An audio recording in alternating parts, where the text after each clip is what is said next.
It was supposed to be a quiet dinner, just a simple meal at a local restaurant. But when a group of officers decided to pick on the wrong person, everything took an unexpected turn. Meet Mike, a giant of a man, standing nearly 7 feet tall, with a presence that commands attention. He's never been the type to start trouble, but when a few cops mistook his calm for weakness, they pushed him too far. The night was going smoothly until the officers approached him. A few questions here, a few unwarranted demands there. It all seemed so small at first. But then things escalated. As the tension built, it became clear that this was no ordinary confrontation. With every word and every move, Mike's patience wore thin, and the situation quickly turned from a minor misunderstanding to something much more intense. What happened next shocked everyone in the restaurant. The officers realized they'd made a huge mistake, but it was too late to back down. Mike wasn't going to be bullied, and the situation was spiraling out of control fast. As the room held its breath, the question was clear. How would this giant man handle the officers now that they had gone too far? Stay tuned to find out what happens next in this unbelievable story. Mike had always been a peaceful guy. He never liked drawing attention to himself, especially with his size. Most people saw him as intimidating at first, but he was nothing like the stereotype that often followed him. He worked hard, stayed out of trouble, and just wanted to enjoy a quiet life. That's why he'd chosen this little family-owned restaurant. It was his favorite spot to unwind after a long day. The staff knew him by name, and he always kept to himself, ordering the same meal every time. But on that night, things were different. As he sat quietly at his table, sipping on his drink, he noticed a group of officers walk in. At first, it seemed like nothing out of the ordinary. They were just grabbing a bite to eat like anyone else. But then, one of the officers began to eye Mike from across the room. Maybe it was the way he was sitting or the look on his face, but it didn't sit right with him. Soon enough, the officer made his way over, and that's when things took a sharp turn. At first, the officer was polite, but his tone quickly shifted. He started asking questions that didn't make any sense, questioning Mike's presence for no apparent reason. The awkwardness was palpable, but Mike tried to stay calm, giving short, non-confrontational answers. The officer, however, wasn't having it. His fellow cops joined in, making snide comments, and it quickly became clear they were messing with the wrong guy. As the situation started to heat up, Mike could feel the eyes of everyone in the restaurant on him. He had hoped the officers would just leave him alone, but now it was clear they weren't about to back off. The lead officer, a man with a chip on his shoulder, asked Mike to stand up. There was no reason for it, no explanation. It was just an order, one that didn't sit right with Mike. His instincts were telling him something was off. Was he being targeted simply because of his size? The thought crossed his mind, but he shook it off, trying to stay focused on the conversation. The officer kept pushing, his questions becoming more pointed and accusatory. "What's your problem, man? You seem like you're trying to start something," he said, clearly frustrated by Mike's calm demeanor. It was almost as if the officer was looking for a reason to escalate things, and Mike knew he had to be careful. He wasn't about to give them the satisfaction of a confrontation. But just when he thought things might settle, another officer, younger and a little more eager, stepped in. "Come on, man, don't make this harder than it has to be," the second officer said with an aggressive edge. His voice was louder now, drawing the attention of the other patrons in the restaurant. Mike could feel the heat rising in his chest, but he kept his breathing steady. He wasn't going to let them provoke him. From the corner of the room, a waitress watched nervously, her hands trembling as she wiped down a table. She knew Mike well and had never seen him like this before, but it wasn't just him who seemed on edge. The whole room had a tense, almost suffocating energy now. The customers, unsure of how to react, kept their eyes glued to the scene. One by one, their whispers grew louder, spreading through the air like wildfire. Meanwhile, Mike's mind raced. What was this really about? Was this some sort of power play? The officers were obviously looking for a way to assert control, but he didn't want to be a part of it. He just wanted his dinner. But no matter how many times he tried to de-escalate the situation, the tension only seemed to build. The lead officer took a step closer, his tone now outright hostile. "You think you're above the law, huh?" he sneered, clearly trying to provoke Mike into a reaction. For a split second, Mike's heart skipped a beat. This was it, the moment where things could go from bad to worse in an instant. The eyes of everyone in the restaurant were locked on him, and Mike had no idea how far these officers were willing to take it. As the standoff continued, the weight of the moment began to press down on Mike. He could feel the pressure mounting. He had to make a choice. Would he stay calm and let the situation unfold, or would he stand up for himself and risk everything? The air was thick with uncertainty, and no one knew just how far this confrontation would go. The seconds felt like minutes as the officers closed in, their heavy boots echoing in the quiet restaurant.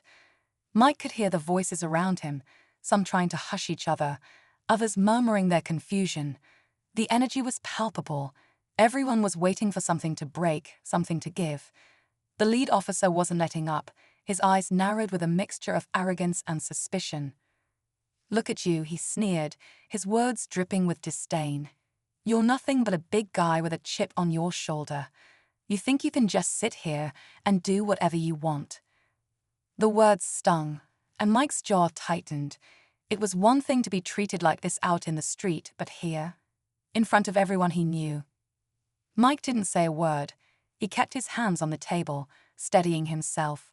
Every muscle in his body was screaming to just leave, to stand up and walk out before things got worse, but his pride held him in place. The tension between the officers and Mike was thickening with each passing moment, the silence in the room deafening. The waitress, now standing off to the side, wrung her hands nervously, her eyes flicking between Mike and the officers. She'd seen Mike in all kinds of moods, but never like this.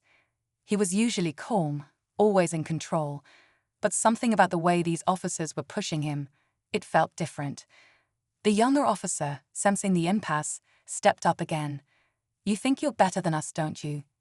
he barked, stepping into Mike's personal space. The closer he got, the more Mike could feel the weight of the situation on his shoulders. His chest tightened. This wasn't just about a misunderstanding anymore. It was about pride, power, and something deeper that was starting to unravel. One of the customers, a man sitting near the window, stood up suddenly, his voice breaking the tense silence. "Hey, what's going on here? This is just ridiculous." The words hung in the air for a brief moment, before the lead officer shot him a glare that made him sit back down immediately. The room fell into an even deeper silence, as if everyone was waiting for the inevitable to happen. Mike's mind raced. Could he defuse the situation somehow? He wanted to end this peacefully, but he was beginning to feel the first real wave of anger. His body was responding, but he fought to control it. He had been trained to keep his cool. But the more these officers pushed him, the harder it became. The lead officer leaned in closer, his breath hot on Mike's face. "You're making this worse for yourself," he growled. That was the moment Mike knew he was reaching his limit. There was no going back now. With a slow, deliberate movement, Mike pushed his chair back, standing to his full height. The entire room seemed to collectively hold its breath. "Enough," Mike finally said, his voice low but firm, carrying a weight that made the officers hesitate. For the first time that evening, it seemed like Mike was taking control of the moment. But no one knew what would happen next. The air felt charged, as if at any second the storm could break, and the consequences would be felt by everyone in the room. Would the officers back down, or would they make the mistake of pushing him too far? The moment Mike stood up, the room seemed to hold its breath. The officers, taken aback by his size and sudden movement, momentarily froze. But just as Mike thought he had a brief window to defuse the situation, a sudden shift in the air changed everything. The door to the restaurant swung open with a loud clang, and in walked a man, sharply dressed in a dark suit. His presence was commanding, like a storm suddenly rolling in. It was the restaurant owner, Tony, who was known to be a former police officer himself. Tony had always been a calm, collected figure, someone who kept to the background, running his business without much fuss. But today, his face was clouded with frustration. He didn't even glance at Mike as he approached the officers.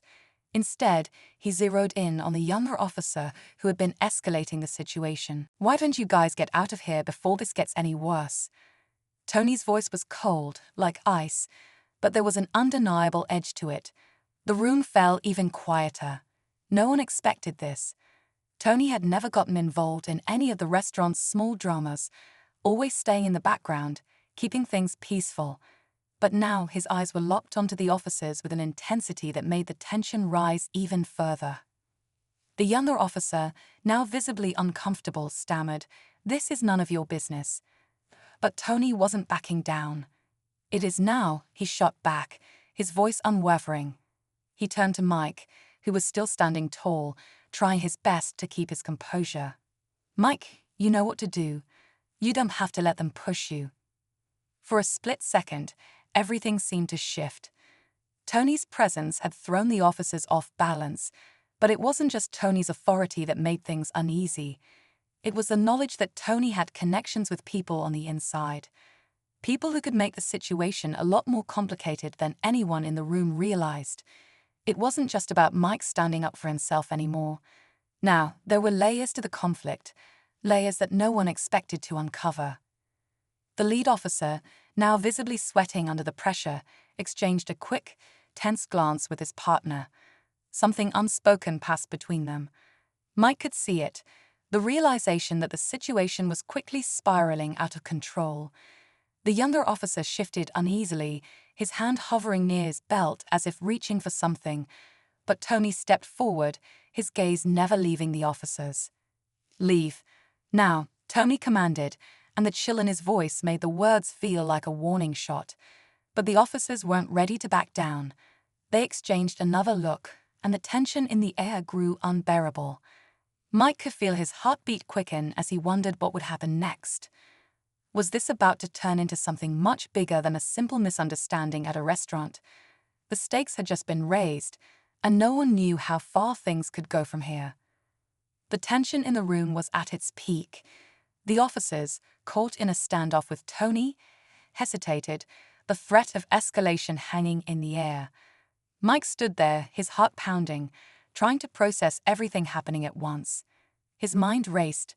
Would this turn into a full-blown conflict, or could they avoid it? Tony, unwavering, took another step forward. "You don't want to make this harder for yourselves," he said, his voice steady and authoritative. The lead officer, now clearly on edge, gritted his teeth, but he didn't move. Instead, he glanced at his partner, and that was all the confirmation Mike needed. They were weighing their options, trying to decide if backing down was worth the humiliation. For a moment, the room was completely still. Then, with a sharp breath, the younger officer made a decision. "We're not leaving," he said, his voice louder, defiant. His hand reached for his radio, a signal that things were about to escalate.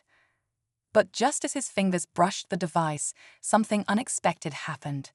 The door swung open again. This time, a larger group of officers walked in, uniforms familiar, but these weren't just any officers. They were part of an internal affairs unit, and their presence shifted the entire dynamic. The lead officer's eyes widened in panic. Tony's connections, the ones he kept quiet for years, were now becoming clear to everyone in the room. One of the officers from the Internal Affairs Unit stepped forward, scanning the scene with a practiced eye. "What's going on here?" he asked, his gaze shifting between Tony and the officers in question. The younger officer, caught completely off guard, stammered, We were just questioning him. He's..." The Internal Affairs officer cut him off. "I'm well aware of what's been happening here," he said, his voice cutting through the rising tension like a knife. "You've overstepped your bounds. We're taking over this investigation. Leave now." The lead officer's face turned pale, the realization sinking in that they were caught. His partner looked as though he might protest, but one sharp look from the Internal Affairs officer silenced him. With a final, bitter glance toward Mike, the officers turned and left without another word, their heads hanging low.